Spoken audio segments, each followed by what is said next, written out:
All right, so 9 has two parts also. If we look at this, it says a figure skater is spinning with an angular velocity of 15 radians per second. So we know that's going to be one of the facts. They're literally using the words angular velocity. Symbol for that is omega. She then comes to a stop. So she comes to a stop. That's a fact right there. Over a brief time. They're not giving the time here. During this time, she rotates through 6.35 radians. So again, that's a theta because of the units. So if you look at the units, I know that's an angular velocity because of the units, and I know that's a theta. So if I list my facts, I'm going to have that she was spinning at 15 radians per second and then comes to a stop. So that first one, that's the original angular velocity. So 15 radians per second, and then she comes to a stop. So final is 0. During this time, she rotates through 6.35 radians. So there's the angle, 6.35.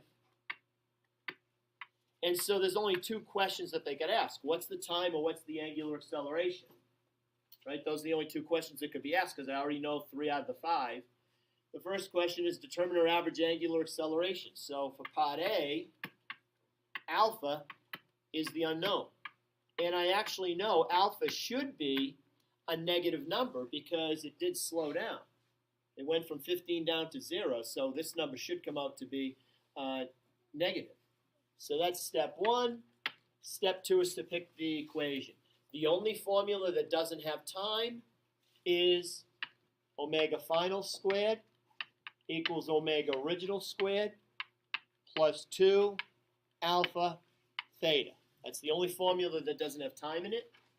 And since the final is 0, I can simplify this right here and cancel the 0 out before I rearrange it. And now in step 3, I want to get alpha by itself. So what I'm going to do is I'm going to move this to the other side, which is going to make it negative, and then I'm going to divide by the 2 and the theta. That will get alpha by itself. So alpha is going to equal minus the original angular velocity squared divided by 2 theta. So you've got to know how to do the algebra. And I still, the algebra is better than it was in September, but there's still people in here that I see some really bad algebra, where they're supposed to be adding or subtracting a term away. Like, for example, I've seen where I have, let's say you were solving for the original angular velocity, and you move that over. And instead of subtracting it away, I end up seeing it like as a division. Omega f squared divided by that. Can't do that. When you move terms, they can only be moved by adding or subtracting them away. You can't divide them away. If I divide both sides by 2a theta, this would be 1. It wouldn't be 0. So just make sure you're doing the algebra right. So in step 4, we're just going to plug in. So alpha is going to equal minus omega original squared divided by 2 theta.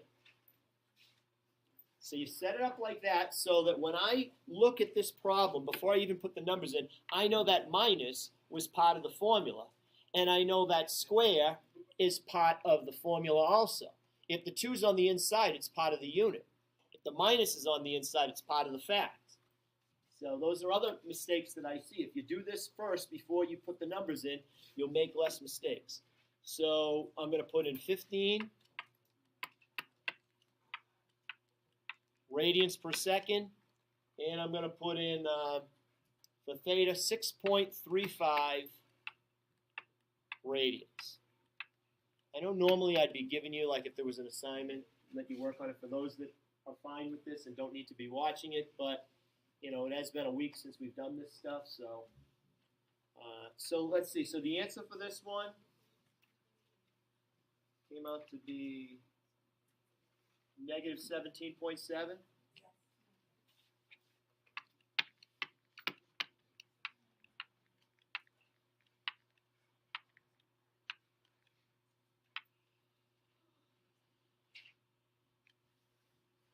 So there's your answer for part A.